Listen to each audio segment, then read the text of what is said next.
하나님을 믿는 사람들이 죄를 짓습니다. 죄를 지으면 하나님이 징계를 하십니다. 하나님이 징계하는 방식은 하나님이 직접 내려와서 그에게 징계를 하는 게 아니라 주변에 있는 민족들을 통해서 이렇게 징계를 하고 주변에 있는 사람들을 통해서 이렇게 징계를 하십니다. 이스라엘 백성들이 하나님이 죄를 지어서 징계를 했을 때 하나님이 직접 내려와서 이스라엘에게 무슨 징계를 내리고 그러지 않았습니다. 주위에 있던 나라들을 일으켜서 그 나라들을 통해서 침략하게 하고 전쟁을 일으키게 하고 그 나라들이 쳐들어와서 나라를 빼앗아 가기도 하고 그 나라들이 일어나서 이스라엘 백성들에게 고통을 주어서 하나님이 이렇게 징계를 하십니다. 그럼 징계를 하면 두 가지 현상이 벌어집니다. 하나는 뭐냐면 이스라엘 백성들이 그 징계를 통해서 깨닫고 회개하고 돌아옵니다. 돌아오고 다시 하나님을 섬기며 믿음으로 살 수 있도록 하십니다. 그럼 그동안 옆에서 이렇게 이스라엘 백성들에게 괴로움을 주었던 민족들이 있습니다. 그 민족들도 하나님이 어떻게 해요? 가만히 내버려 두지 않습니다. 그러니까 이런 경우죠. 부모가 있어요. 부모가 자식이 있어요. 그럼 하나님이 부모가 자식을 잘못했을 때 징계를 합니다. 말로 합니다. 말로 해서 아니면 뭐를 드냐면 회초리를 듭니다. 회초리를 갖고 잘못한 아들을 때립니다. 손바닥을 그래갖고 이렇게 때립니다. 그러면 회초리라는 게 있습니다. 회초리는 어떻게 합니까? 나중에 아무 쓸모 없어서 때가 되면 갖다 버립니다.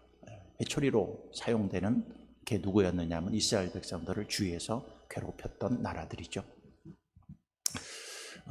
이스라엘 괴롭혔던 대표적인 나라가 이스라엘 백성을 포로로 끌려간 게 북이스라엘은 아수르가 포로로 끌려갔고 남유다는 바벨론이 포로로 끌고 갔습니다. 70년이 돼서 하나님께서 때가 되니까 이제 하나님이 돌아오게 하십니다. 돌아오게 하시면서 지금 이사야서에서 얘기하고 있는 것은 뭐냐면 이스라엘 백성들이 죄에 대한 징계를 얘기합니다. 그리고 그 징계가 누구를 통해서 이루어질 것이냐? 바벨론을 통해서 이루어질 것이다. 이렇게 얘기를 하고 있는데 오늘 본문의 말씀은 뭐냐면 북이스라엘과 남유다를 괴롭힌 바벨론, 아수르, 그 다음에 그동안 옆에서 괴롭혔던 블레셋, 모압 모두 다 하나님께서 다 멸망시키고 다 징계하고 그들이 고통을 줄 거라는 것. 하나님이 그들을 회초리로 사용했지만 그 회초리를 다 끊어버리고 다 쓸모없게 만들어 놓고 또 하나는 뭐예요? 이스라엘 백성들을 옛날 땅, 자신이 살던 땅으로 이렇게 돌아오게 하겠다 하는 얘기들이 오늘 본문을 통해서 이렇게 계속 얘기하고 있습니다. 큰 흐름이죠. 오늘의 본문의 말씀에 우리가 그러면서 신앙생활의 이 말씀들을 이렇게 적용할 때 우리가 죄를 짓습니다. 하나님을 믿는 사람들이 죄를 짓고 잘못을 하고 하나님과 멀리 떨어져 있으면 하나님이 징계를 합니다. 그럼 하나님이 직접 내려와서 여러분들을 쥐어박지 않습니다. 옆에 여러분을 쥐어박을 수 있는 회초리들을 옆에다 둡니다. 그 회초리들을 들어 씁니다. 그래서 우리가 죄를 짓고 잘못을 했을 때 하나님이 와서 나를 쥐어박지 않고 옆에 있는 사람들이 일어나서 나를 막 뭐라고 그럽니다. 나를 징계합니다.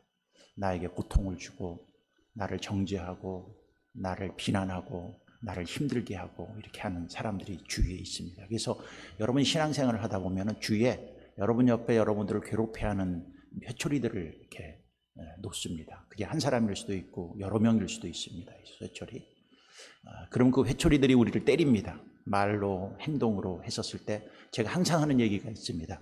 그 회초리들하고 싸우지 마십시오. 회초리들이 일어나 갖고 나를 괴롭히고 나를 욕하고 네가 잘못했다는 거 막 들춤하고 잘못된 죄에 대해서 막 지적하고 하면 변명하거나 그들과 싸우지 말고 내가 할 일은 뭘까요? 하나님 앞에 저 사람들을 나의 회초리로 들어서 하나님이 나를 쓰는구나, 나를 회개시키려고 하는구나, 나를 징계하려고 하는구나 하고 내가 하나님 앞에 바짝 엎드려서 내가 회개하고 돌이키고 하나님 앞에 손들고 나아가면, 항복하고 나아가면 하나님이 나를 살려주십니다. 나를 살려주실 뿐만 아니라 꼭 하시는 일이 있어요. 여러분 주위에서 어떤 회초리들이 있습니다. 그 회초리들을 하나님이 다 쓸어 없애버립니다. 쓸어 없어요. 그러니까 우리가 인생을 살고 신앙생활을 하면서 우리가 절대로 하지 말아야 될 것이 있습니다. 그것은 뭐냐면 여러분들이 회초리로 사용돼서는 안 됩니다. 회초리로 사용하는 사람들이 처음에는 좋겠죠. 누가 잘못해서, 만약에 제가 무슨 잘못을 했어, 그럼 분명히 내 옆에서 회초리 같은 사람들이 일어나서 공격을 할 것입니다. 공격을. 그러면 내가 그 사람들이 내가 잘못했구나, 하나님 용서해 주세요, 잘못했습니다, 제가 목사로서 잘못했습니다, 회개하고 하나님 앞에 겸비하고 하나님 앞에 나아가면 하나님이 나를 다시 회복시켜 주시고 살려주시고 긍휼히 여겨주시고. 주위에서 일어나서 회초리로 사용됐던 사람들이 있을까요, 없을까요? 이 사람들을 하나님이 가만히 내버려두지 않습니다. 그러면 이 회초리들은 어떤 성향을 가진 사람들이 회초리가 될까 하는 것입니다. 회초리를 교만한 사람들입니다. 교만한 사람들이 회초리로 사용됩니다. 그러니까 겸손한 사람들은 누가 잘못을 했었을 때, 겸손한 사람들은 나도 죄인인데 이렇게 생각합니다. 그렇죠? 그리고 비판하거나 막 욕하거나 누가 죄를 지었을 때 어째 네가 그럴 수가 있어 하고 앞장서서 막 떠들지 않습니다. 겸손한 사람. 그럼 어떤 사람들은 회초리로 사용되느냐 하면 교만한 사람, 자기의 강한 사람, 자기가 늘 잘났다고 생각하는 사람들이 있습니다. 이런 사람들이 어떻게 해요? 누구 잘못을 딱 보면은 자기의가 있기 때문에 막 그 사람한테 뭐가 잘못됐고 하면서 막 공격합니다. 이렇게 회초리로 사용되는 사람들이 거의 다 그 성품이 뭐가 있어요? 교만한 마음들이 있습니다. 교만한. 그래서 여러분들이 나는 회초리로 절대로 사용돼서는 안 되겠지라고 얘기하면서 자신을 돌아봐요. 나에게 교만이 있는가? 여러분, 내가 교만하면 나는 회초리로 사용될 가능성이 많습니다. 내가 겸손하면 하나님이 나를 회초리로 사용하지 않습니다. 하나님은 어떤 사람들을 들었을까요? 교만한 사람들을 들어서. 왜? 겸손한 사람들 들어서 야, 저 사람 잘못했으니까 좀 뭐라고 좀 해. 그럼 아이고 하나님, 저도 죄인인데 제가 저 사람에 대해서 이러쿵저러쿵 할 얘기가 있습니까? 저는 저 사람 위해서 기도해 줘야죠. 인간이니까 실수할 수 있죠. 저도 실수 수도 없이 했는데요. 저 사람만 죄인입니까? 내 눈에 들보를 봐야죠. 그러고 겸손한 사람들은요, 너 좀 회초리로 사용해 그래도 뭐라고 하지 않습니다. 근데 교만한 사람들은요, 한번 충동질만 탁 하면은 막 자기 의의가 살아갖고 누구 잘못한 거 있으면은 다다다다다다 공격하고 막 심지어는 막 재판하고. 그래서 자기가 반드시 자기 이론을 갖고 무엇인가 성취를 해야 그로 만족하는 사람들입니다. 그래서 우리는 절대로 회초리로 사용돼서는 안 되는데, 내가 교만하면 그 가능성이 많다는 거죠. 내 의가 강한 사람들은 그런 가능성이 많다는 거예요. 그럼 이런 사람들은요, 빨리 자신을 알아야 됩니다. 왜 그러냐? 오늘 이제 얘기를 쭉 하고 있습니다. 하나님이 오늘 말씀을 통해서 바벨론에 대해서, 니네들 이스라엘 백성들을 데리고 포로로 끌려왔다고 그 큰 소리 치고 있는데 내가 너희들 가만히 둘까 보냐? 그러면서 하나님이 바벨론에 대한 심판을요, 아주 적나라하게 오늘 얘기하고 있습니다. 적나라하게 얘기하고 그 심판들을 얘기하고 있죠. 오늘이 주었던 말씀들 이렇게 13장부터 보면은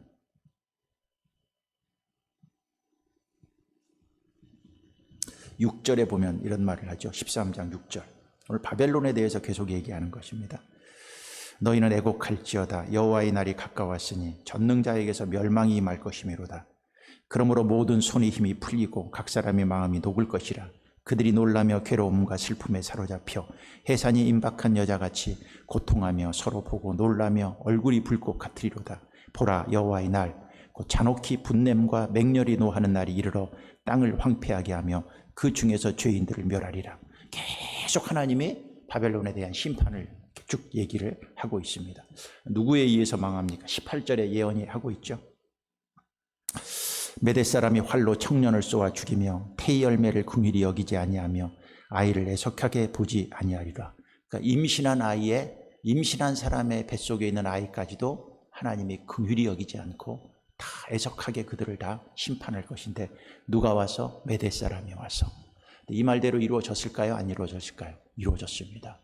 바벨론이 망합니다. 어디에 망하느냐? 메대에 망합니다. 메대는 조금 있다가 바로 페르시아에 의해서 또 정복됩니다. 결국 이 예언대로 하나님이 바벨론을 완전히 망하게 합니다. 바벨론은 지금의 이라크입니다. 이라크 나라로 보면은 완전히 하나님께서 그들을 멸하는데, 그러나 14장 1절에 보면은 하나님의 백성들은 어떻게 합니까? 여호와께서 야곱을 긍휼히 여기시며 이스라엘을 다시 택하여 그들이 땅에 두시리니 나그네 된 자가 야곱 족속과 연합하여 그들에게 예속될 것이며 민족들이 그들을 데리고 그들이 본토로 돌아오리니 이스라엘 족속이 여호와의 땅에서 그들을 얻어 노비로 삼겠고 전에 자기를 사로잡던 자들을 사로잡고 자기를 압제하던 자들을 주관하리라. 하나님께서 이스라엘 백성들은 자기 땅으로 어떻게 돌아오게 하겠다는 거예요. 그리고 그 압제하던 사람들을 하나님이 다시 압제하겠다고 하나님이 회개하고 70년 동안 돌이키고 깨달았던 이스라엘 백성들은 잠시 바벨론이라는 회초리에 포로로 끌려가서 그들에게 고통을 당했지만 하나님이 이스라엘 백성들은 다시 살려주시고 바벨론은 하나님이 가만히 내버려두지 않겠다 하면서 하나님이 13장에 걸쳐서 계속 얘기하고 14장에도 그 심판을 계속합니다. 14장 3절에 이렇게 얘기하죠. 여호와께서 너를 슬픔과 곤고와 및 내가 수고하는 고역에 놓으시고 안식을 주시는 날에 너는 바벨론 왕에 대하여 이 노래를 지어 이르기를 압제하던 자가 어찌 그리 그쳤으며 강포한 성이 어찌 그리 패하였는고 여호와께서 악인의 몽둥이와 통치자의 귀를 꺾으셨도다 그랬습니다. 그의 몽둥이를 하나님이 어떻게 하는 거예요? 꺾어버립니다. 왜 이렇게 꺾어버릴까? 이유가 나옵니다. 12절에 보면 나옵니다. 너 아침의 아들 계명성이여 어찌 그리 하늘에 떨어졌으며 너 열국을 엎은 자여 어찌 그리 땅에 찍혔는고 내가 내 마음에 이르기를 내가 하늘에 올라가 하나님이 무별 위에 내 자리를 높이리라. 내가 북극 지폐 위에 산 위에 앉으리라. 가장 높은 구름에 올라가 지극히 높은 이와 같아지리라 하는도다. 이것은 뭐예요? 그들의 교만입니다. 지극히 높은 자와 내가 같아지리라. 바벨론 나라가 굉장히 강성했습니다. 그러다 보니까 교만했습니다. 하나님이 알다시피 바벨론 왕이 교만했었던 왕 중에 대표적인 왕이 느부갓네살 왕인데 하나님이 그를 미친 사람 만들었죠. 7년 동안 미친 짓 하면서 살다가 하나님이 은혜로 다시 회복시켰던 이야기들이 있을 것입니다. 하나님이 바벨론이 자꾸 교만해지니까 하나님이 칩니다. 이 말씀은 고대 교부들은 이 말씀을 사탄의 기원이다 이렇게 해석을 하고 있습니다. 사탄의 기원이기도 하고 바벨론 왕의 모습이기도 합니다. 사탄이 왜 쫓겨났습니까? 하나님과 같이 높아지려고 했던 그 교만 때문에 쫓겨났습니다. 여기 계명성이라는 말이 바로 루시퍼라는 말입니다. 루시퍼라는 말. 그러니까 사탄의 기원이 뭐예요? 하나님과 같이 높아지려다 쫓겨낸 그 루시퍼가 바벨론 왕도 그 짓을 그대로 하고 있는 거예요. 그가 좀 나라가 강성해졌다고 교만해갖고 하늘 끝까지 올라가니까 하나님께서 그를 가만히 두지 않겠다. 그러면 하나님은 바벨론을 통해서 회초리로 씁니다. 근데 그 회초리를 썼던 바벨론에게 무엇이 있는 거예요? 교만함이 있는 거예요. 교만함. 그러니까 회초리로 사용되는 사람들의 특징이 뭘까요? 아까 제가 얘기했죠. 교만합니다. 자기가 늘 잘났고 내가 회초리가 되어야 된다고 생각하고 내가 몽둥이가 되어야 된다고 생각해서 율법적 사고, 그런 비판적 사고, 남에 대해서 잘못을 지적하는 사고들이 많은 사람들은 몽둥이로 사용될 가능성이 아주 많습니다. 많아요. 그러니까 우리가 바벨론 같은 삶을 이렇게 교만한 살면 안 되죠. 그 교만한 삶, 자기 의가 강한 삶은 이 바벨론의 모습이었고 그 전에 어떤 누구의 모습이었어요? 사탄의 모습이었습니다. 사탄은 지금도 우리 교만한 사람들을 충동질시켜서 하나님의 백성들을 괴롭히는데 몽둥이로 사용하는데 열심을 냅니다. 그러나 이걸 알으셔야 됩니다. 몽둥이로 바벨론을 사용해서 이스라엘 백성들을 두드러 패서 그를 포로로 끌려가면 이스라엘 백성이 망한다? 아니, 망하지 않습니다. 하나님이 때가 되니까 살리시고 몽둥이들을 없애버립니다. 예수님이 이 땅에 오셨습니다. 이 땅에 교만한 사람들, 바리새인들, 제사장들, 왕들이 합쳐서 예수님을 십자가에 죽였습니다. 죽었나요? 3일 만에 부활했습니다. 그리고 바리새인들과 그 제사장들과 그는 하나님이 가만히 냅두지 않습니다. 그와 똑같은 원리입니다. 몽둥이로 사용되는 사람들은 몽둥이가 지금은 이기는 것 같습니다. 왜? 그걸 갖고 때리니까 몽둥이가 이기는 것 같아요. 근데 그 몽둥이를 부러뜨리는 하나님이 있다는 걸 그 사람들이 모르는 거예요. 진정한 몽둥이는 누구예요? 하나님이세요. 그 몽둥이를 들 사람은 누구예요? 하나님이신 거예요. 근데 몽둥이를 든 사람은 자기가 교만해서 내 몽둥이 갖고 해야 무엇인가 이 세상에 평화가 올 것 같고 막 두드러 패면 그 두드러 패는 상대방은 아프지요. 고통당하죠. 그러나 하나님께서는 그 기회로 그 사람을 회개시키고 몽둥이를 들고 큰 소리 치며 다녔던 모든 사람들을 하나님이 다 쓸어버리십니다.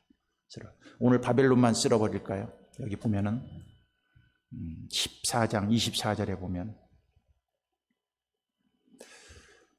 만군의 여호와께서 맹세하여 이르시되 내가 생각한 것이 반드시 되며 내가 경영한 것을 반드시 이루리라. 내가 아수르를 나의 땅에서 파하며 나의 산에서 그것을 짓밟으며 어느 나라도 없애버리겠다는 거예요. 아수르는 북이스라엘을 멸망시킨 나라예요. 아수리도 가만두지 않겠다. 아수르도 하나님이 아수르를 몽둥이로 썼지만 하나님이 아수르도 가만두지 않겠다 하는 겁니다. 26절 봅니다. 아하스 왕이 죽던 해에 이 경고가 임하니라. 블레셋 온 땅이여 너를 치던 막대기가 부러졌다고 기뻐하지 말라. 뱀의 뿌리에서 독사가 나겠고 그의 열매는 날아다니는 불뱀이 되리라. 블레셋도 얘기합니다. 나를 치던 막대기가 부러졌다고 기뻐하지 말라. 막대기로 사용했지만 하나님이 너 기뻐할 것 없다. 너도 내가 가만히 두지 않겠다. 그렇게 얘기를 하고 있습니다. 15장 1절에 보면 또 한 나라가 나옵니다. 15장 1절에 모압에 대한 경고라. 하룻밤에 모압 날이 망하여 황폐할 것이며 하룻밤에 모압 기르가 망하여 황폐할 것이다. 모압도 이스라엘 백성들을 자주 괴롭혔던 민족 중에 하나가 어느 나라예요? 모압입니다. 하나님이 그 모압도 하나님께서 벌하실 것이다 라고 얘기를 하고 있습니다. 17장으로 넘어가면 다메섹에 대한 경고라.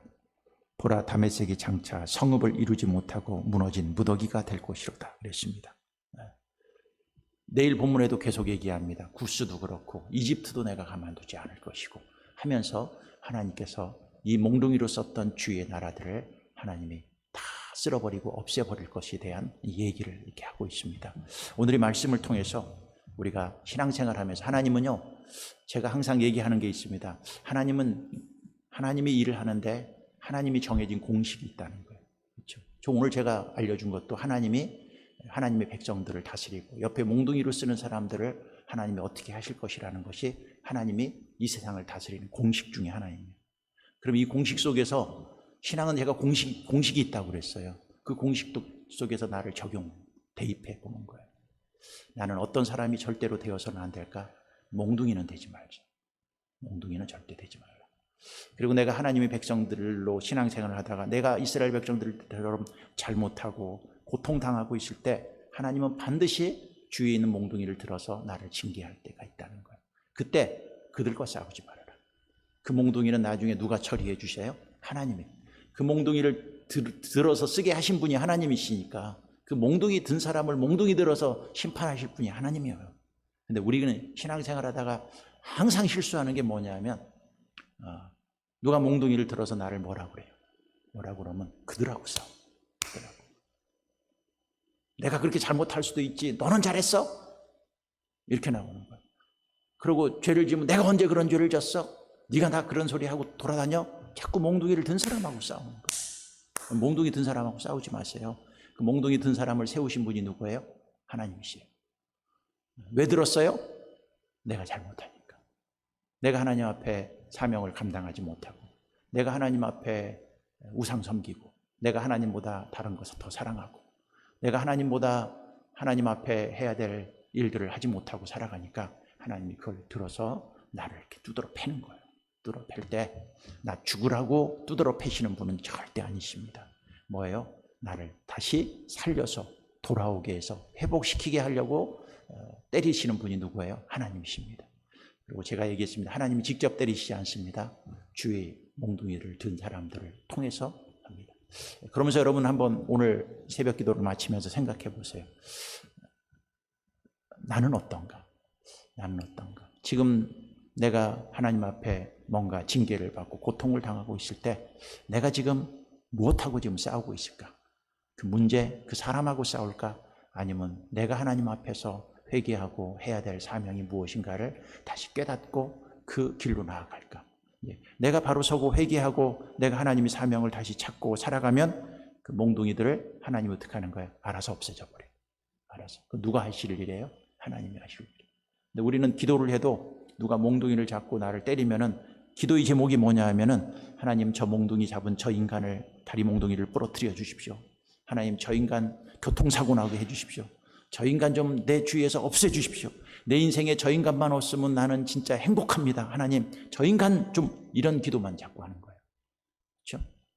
근데 그 기도하면은 몽둥이 들고 나를 괴롭히는 기간이 길어질까요? 짧아질까요? 길어집니다. 길어져요. 그럼 그때 내가 할 일이 뭐예요? 하나님, 내가 잘못한 게 뭡니까? 회개하고 이스라엘 백성들을 고토로 돌아오게 하신 하나님, 저를 용서하시고 다시 돌아가게 해주시옵시고 살려주시고 주님이 주신 사명 잘 감당할 수 있도록 도와주세요 하고 하나님 앞에 기도하면 이 몽둥이를 든 사람 하나님이 알아서 다 없애주십니다. 오늘도 중요한 공식 하나 우리가 배웠습니다. 공식 하나 배웠어요. 여러분 신앙생활 하면서 이런 문제들을 이 공식에 대입을 해서 여러분들도 신앙생활 하는데 승리하고 하나님이 이 세상을 다스리는 방법 속에서 내가 깨달을 것 깨닫고 오늘도 믿음으로 승리하고 내가 절대로 자기의 강하고 교만해서 몽둥이로 사용됐다가 하나님 앞에 몽둥이 얻어맞아서 버려지는 인생은 절대 되지 않게 해주십시오 하면서 하나님 앞에 이 새벽도 승리하는 주의 백성들이 되기를 바라겠습니다. 기도하겠습니다. 하나님 감사합니다.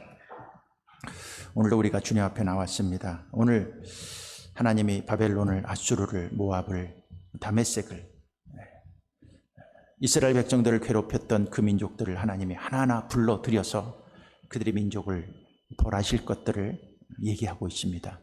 우리가 신앙생활 하면서 늘 우리들도 하나님이 이 세상을 다스리는 방법 깨닫고 우리가 이 환경 속에서 우리가 어떻게 살아야 될 것인가 다시 자신들을 돌아보고 회복시켜 주시고 긍휼히 여겨 주시고 살려주시는 그 하나님의 은혜 앞에 나와서 다시 회개하고 그 긍휼을 호소하고 하나님의 은혜를 간구하는 주의 백성들로 우리를 축복해 주시옵소서. 예물드린 손길들을 축복해 주시옵시고 이들에게도 하나님의 은혜를 주시고 하나님 앞에 어떻게 살 것인가 늘 깨닫게 하시고 오늘 새벽에 이렇게 기도 제목으로 주님 앞에 나오신 귀한 백성들이 있습니다. 축복해 주시고 은혜 주시고 이들이 소원을 들어주시옵시고 이들도 승리하게 하시고 옛 땅으로 돌아오게 해 주시옵시고 회복시켜 주시고 긍휼히 여겨 주시옵소서. 예수님 이름으로 감사하며 기도드렸사옵나이다. 아멘. 하늘에 계신 우리 아버지여 이름이 거룩히 여김을 받으시오며 나라가 임하시오며 뜻이 하늘에서 이루어진 것 같이 땅에서도 이루어지이다. 오늘 우리에게 일용할 양식을 주시옵고 우리가 우리에게 죄 지은 자를 사하여 준 것 같이 우리 죄를 사하여 주시옵고 우리를 시험에 들게 하지 마시옵고 다만 악에서 구하시옵소서. 나라와 권세와 영광이 아버지께 영원히 있사옵나이다. 아멘. 오늘 말씀을 기억하면서 하나님